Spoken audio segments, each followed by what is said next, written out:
Siguradong muuyon mo sa dihang anata sa mga tapok-tapok o kahadya sa espesyal nga mga okasyon. Unya kauban nato atong minahal sa kinabuhi, atong mga paryente, atong pamilya o higala. Dili baka malipay ta ni ana. O tinuod siguradong malipay ta ni anang panahon na. Inanapod sa espiritual nga bahin nga makahatag og dumalayong kalipay. Bueno, dunay sa kalibutan karon dunay mga nangangkon nga sila kuno malipayon. Tungod sa ilang mga nabatunan nga mga kahingwaan, material nga mga butang, ug nindot nga trabaho ug negosyo. Panluyo na nagpahipli nga kabalaka.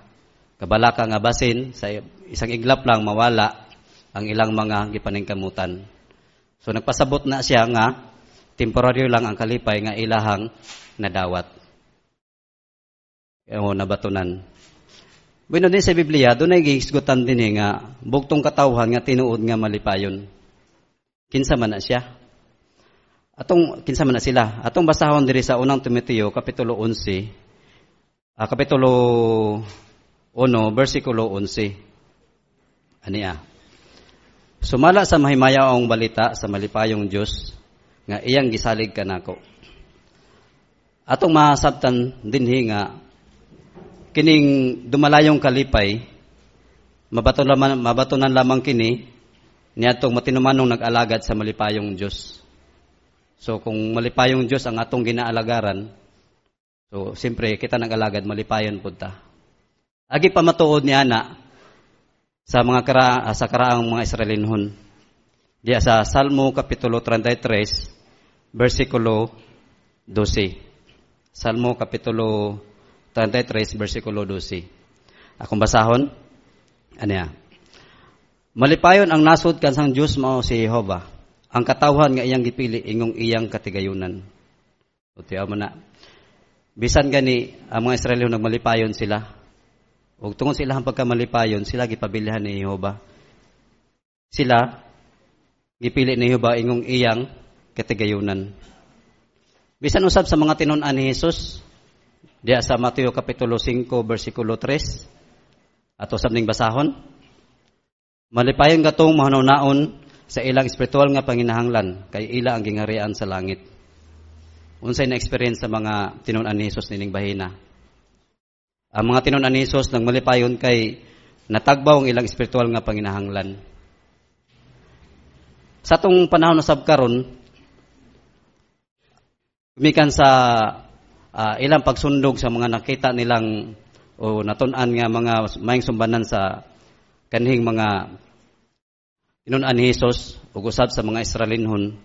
Ang mga saksi ni Jehova nailhan nga lahi nagkahiusa og malipayon. So sa paagi ato na makita nato na siya sa diha sa matag semana, matag bulan. Ang mga saksi ni Jehova malipayong nanginbitar sa uban o magpaambit sa uban diya sa kamatuoran o magsangyaw. O malipayaw ng tuman sa mga balaod ni Jehova. O malipayaw sab silang mutabang sa uban aron mahimong mahiusa kanila. O nining bahina, dunay tulo ka mga pangutana ang ato ang pagatubagon. Atong kakuhag punto. Pwede ta mo kuhag mo himog mga nota ani aron mas matiman-an nato. Unang pangutana, nganong malipayon man ang katawhan ni Jehova? Ikaduha, unsang mga kayuhan ang natagamtam niadtong nakigiusa sa malipayong katawhan sa Dios? Ikatulo, nganong ang mga bag-uhan angay mahiusa sa matuod nga mga magsisimba. Nganong ang mga baguhan angay mahiusa sa matuod nga mga magsisimba. Atong sayron ning unang pangutana. Nganong malipayon man ang katawhan ni Jehova? Unsay unang rason nganong malipayon ang katawhan ni Jehova? Gisutan na diya sa Isaias kapitulo 30 bersikulo 20. Tungod kay si Jehova ang atong dakong instruktor. Ug sa Juan kapitulo 13 bersikulo 13, si Jesus ang atong magtutudlo. Panahon sa pandemic, lisod kayo ang kahimtang niadto. Bisan gani sa natad sa ekonomiya, bagsak kayo, hugno kayo ang ekonomiya. O bisan gani sa ato ang regular nga ginahimo, kini pa nagkatigom o paggawa sa kanataran, pagsangyaw, nalisdan pod da. Pero tungod kay si Yobang atong dakong instruktor, nakadawat tag tukma kay sa panahon nga mga instruksyon nga angay natong himuon. Ang uban nag-uol nga narata sa balay di nakasangyaw. Sadaan na mi sa dugo ani kay di mi kagawas.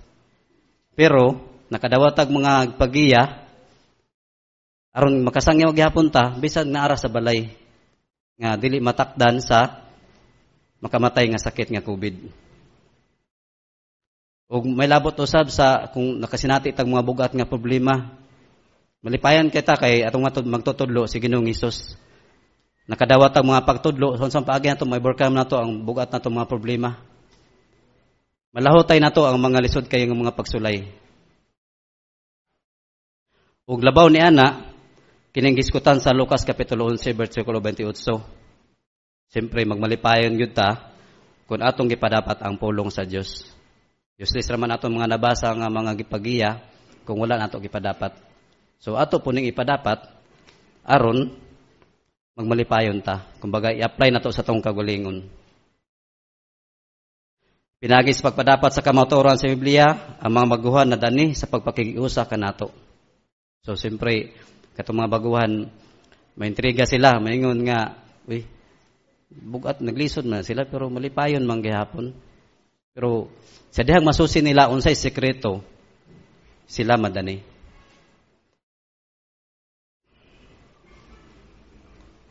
Nagkagigusa o nagmalipayo ng katawan sa Dios sa tibuok kalibutan, kay kita nakadawat og samang espiritual nga pagkaon pinagi sa organisasyon ni Jehova. Tinuod na siya. Kung libi na sa panahon sa tong midweek nga tigom, kung ikaw baguhan, pwede nimo na isulayan.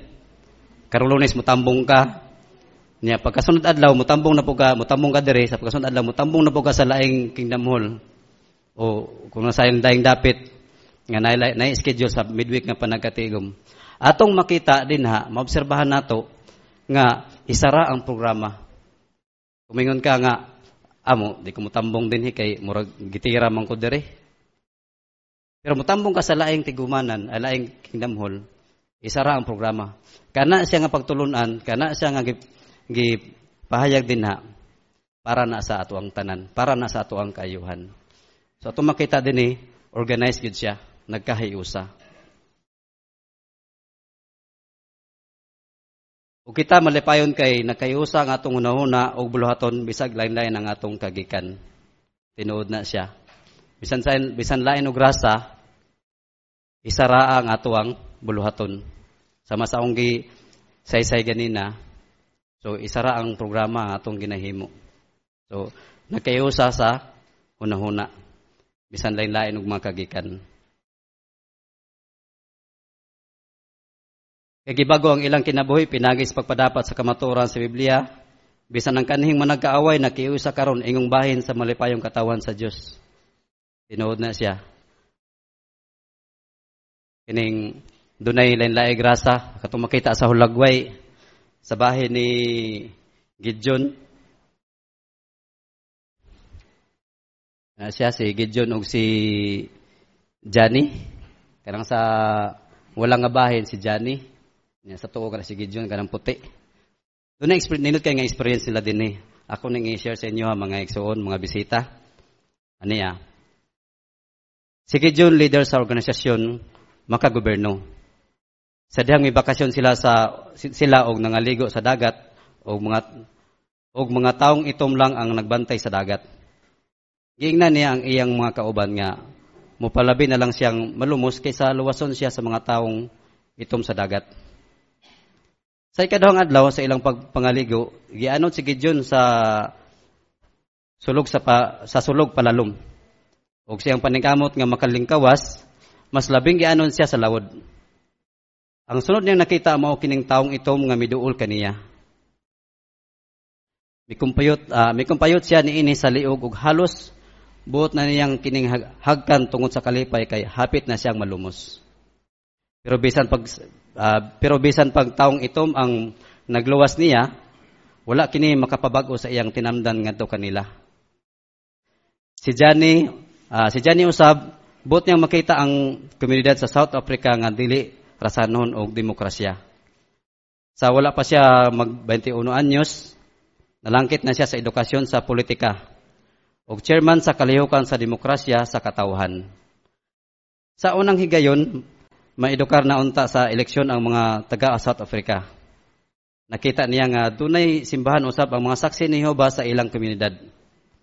Nangutanan sila kung makatambong ba sila og tudluan ang mga tao kung unsaon pagpili niya ng bahina sa komunidad.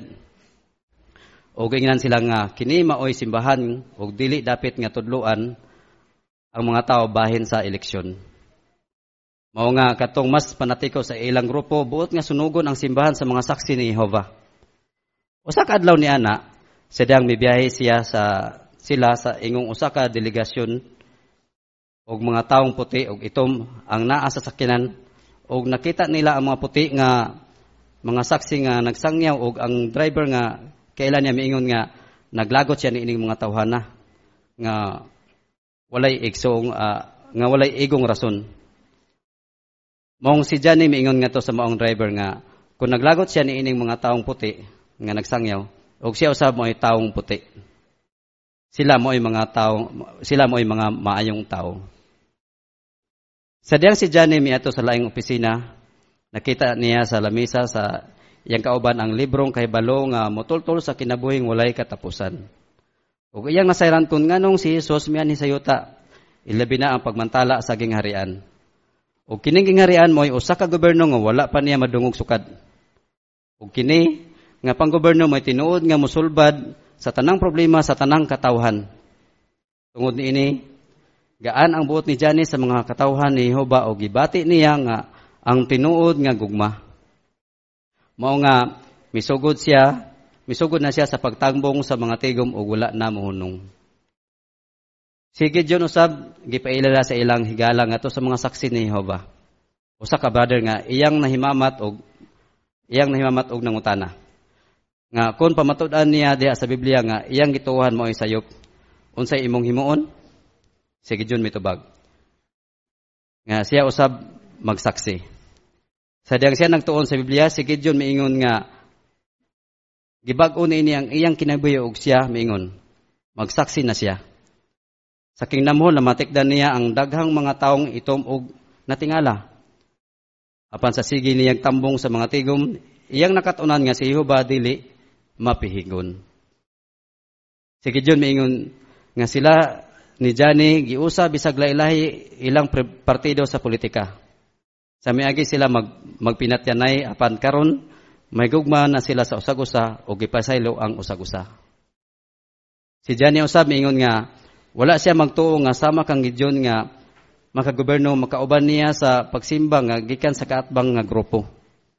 Ug nakahinapos nga ang kausaban sa mga hiyas magdala sa tinuod nga mga igsuon. Iyo mo na. Tinut kayo nga experience may igsuon, no?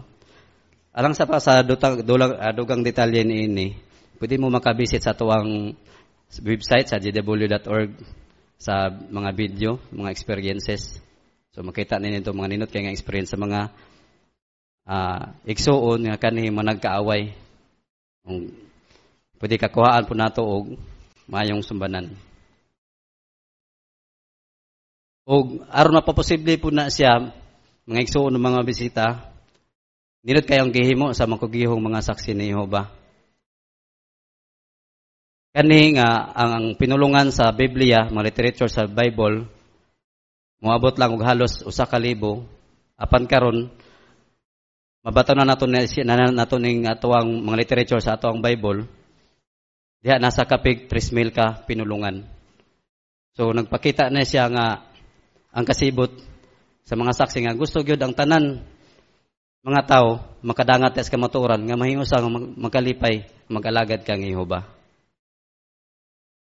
Ug usab nakaamot po ni siya nga magunahon na nga dunay panag-uyon.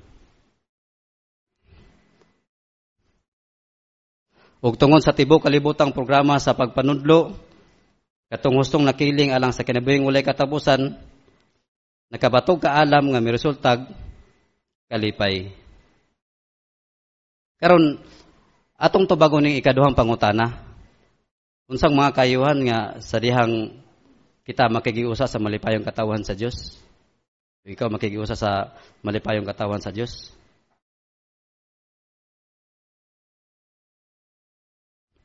Kung ikaw makigiusa sa malipayong katawan sa Dios, ikaw makabaton og kalipay ug usab makabaton kag maayong relasyon uban kang Jehova. Atong basahon ning Salmo kapitulo 68 bersikulo 19. Ano yan nagingon? Madayeg unta si Jehova nga adlaw-adlaw nagpas-an sa atong luwan, ang matuod nga Dios sa atong kaluwasan. Unsay bot pasabot niini? Kung ikaw nakikiusa sa katawhan ni Jehova, ikaw kanunay paluyuhan niya adlaw-adlaw. Kung makasigamak tag mga bugat nga problema, so makalaom ta nga naa siya nagpaluyo kanato. Ug usab kining gisgutan sa Salmo kapitulo 65 bersikulo 2, makatuol ta kanunay kaniya pinagi sa pagampo. Kay gisgutan dinhi siya mo'y tigpatalinghog sa ato ang pagampo. Tinuod na siya. Bisan gani kining sa kahimtang sa tao, kung ikaw suod sa usa ka presidente, bisan kung saan mo kasuod sa presidente, dili ni time nga pwede kang makaduol kaniya. Kung nakay tuyo, nakay problema, mga igagtabang, dili sa tanang panahon pwede kang makaduol. Apan ang nakanindot kang Jehova nga Dios, ang dakong instructor nato, kanunay siya magpatalinghog kanato. Ug usab tungod niini, katong nakigiusa sa katawan ni Jehova, siguradong makabaton sila gulay samang kalinaw. Ug ang pagpadapat sa mga pagtulunan sa Biblia magpaligon sa atong espiritualidad ug mutabang kanato nga magpabiling malipayon. Tinuod na siya sa manasigutan ganina kung unsay atong mga nakatunan atong ipadapat para mahimong mapakabilintang malipayon. Sa pailaing benepisyo mga igsoon, mga higala, mga bisita. Sa kada kong benepisyo na ini, kining inigsuong gugma o mga panalangin dala ni ini. O natagamtam niya itong nakikiusa sa malipayong katawan. Tinod na siya. Nasinati nila ang maong gugma diya sa mga tigom. Sama sa itong makita sa hulagway. Sa mga tigom, nakabatuntag tukma sa panahon nga mga pagtulunan, ugusab kining pag-translate sa ato ang Biblia sa lain-laing mga pinulungan. Ito makita usab sa next picture. Muna siya sa mga idara nato nga mga igsuon, so praktikal nga gitabangan sila nga makatambong sa mga tigom. O usab sa mga pagpanukod, so nagtinabangay gyud ang mga igsuon. Ug bahin usab sa pagpaposible sa tibok kalibutan nga pagpakailap sa maayong balita. Ang mga igsuon kinasingkasing usab nga mihatag sa ilahang mga amot. So dinot kayo ng mga igsuon ang bunga sa gugma. Ug sa laing picture usab atong makita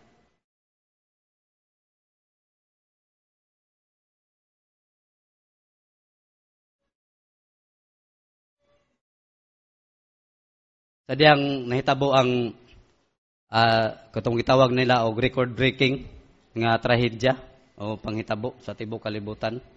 Nahitabo ni sa Mexico, nagdungan ang halos nagsunod ang o nagsabay ang linog ag ang bag o kaning baha. So inot kay ang gihimo sa mga igsuon, practical kayo ang ilang gihimo. Nihimo sila og kining kumbaga balik og tukod sa mga balay puloy-anan o usab sa balay tigumanan. Ug mayngon sab ang paglaom nga kinabuhing walay katapusan. Madawat niya itong nakikiusa sa katawan. Muna siya ang pinakanindot kayo nga kaayuhan nga madawat. Kining paglaom nga mabuhi sa kinabuhing walay katapusan. Ug sa pagi na siya napaposible. Napaposible na siya pinaagi sa hadalukat ni Ginoong Hesukristo. Tungod sa dakong gugma ni Jehova, iyang kitagana ang iyang bugtong anak. Aron kitang tanan maluwas gikan sa sala. Ug aron mapaposible kung kita magbaton og pagtuo kaniya ug mosunod sa iyahang mga pagtudlo, kita makabaton og kinabuhing walay katapusan diya sa paraisong yuta. Kinsa may unang nakabenepisyo niini? Diya sa unang Juan kapitulo 2 bersikulo 1 ug 2. Kining mga dinihugan nakabenepisyo sila sa hadadlukat ni Hesus ug mahibong kaubang mga manununod sa kingharian. Muna sila ang magpuyo kauban ni Hesus ngadto sa langit nga maghari. Ikaduha, kining ubang mga karnero kining gisgutan sa Juan kapitulo 10 bersikulo 16 ug sa Lucas kapitulo 23 bersikulo 43. Makabenepisyo na sila sa hadadlukat ni Hesus ug malipayon sa paglaom nga mabuhi sa paraisong yuta. So nindot kayo nga mga kaayuhan mga igsuono nga mabatunan ngadtong nagmakighiusa sa malipayong katawan ni Jehova. O kung unahon nato ang atong spiritualidad nga kaysa material nga mga butang, makabaton kita mas matagbawong kinabuhi. Tinuod na siya. Ang mga katawan ni Jehova naguna sa iyang kauboton sama sa gihimo ni Hesus. So, siyempre, masayon kaayo ngay mo makapadapat sa atong mga nakatunan kung atong ipakigubanan atong nagatuman yun sa kauboton sa Dios. Kung atong pakigubanan wala nagatuman sa kauboton sa Dios, malistan gyud ta nga makigiusa. Malistan gyud ta nga mabatunan nato ang tinuod nga kalipay.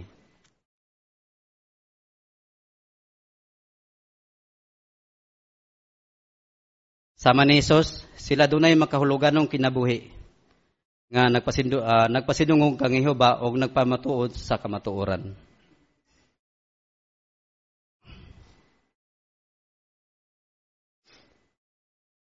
Ato makita usab sa dugang nga pamatuod sa hulagway. Sa panahon na siya sa baguhay lang nga mga panghitabo. Kini sa nahitabo sa Haiti, nahitabo nga linog. So nindot kayo ang mga kayuhan nga nadawat sa mga igsuon. Kini ang isa ka igsuon din nga tigulang nakadawat siya og paghupay gikan sa usa ka igsuon. Ug sa laing hulagway usab sa next picture atong makita usab din na kining bago lang nahitabo kining katong nahitabo sa Ukraine. Katong pag sakop sa Russia sa Ukraine. So daghan kay apektado niya to, mostly ang atong mga igsuon. So gunob kay lang mga balay. Mga igsuon himo og praktikal nga aksyon aron matabangan sila. Og napay laing picture nga atong makita.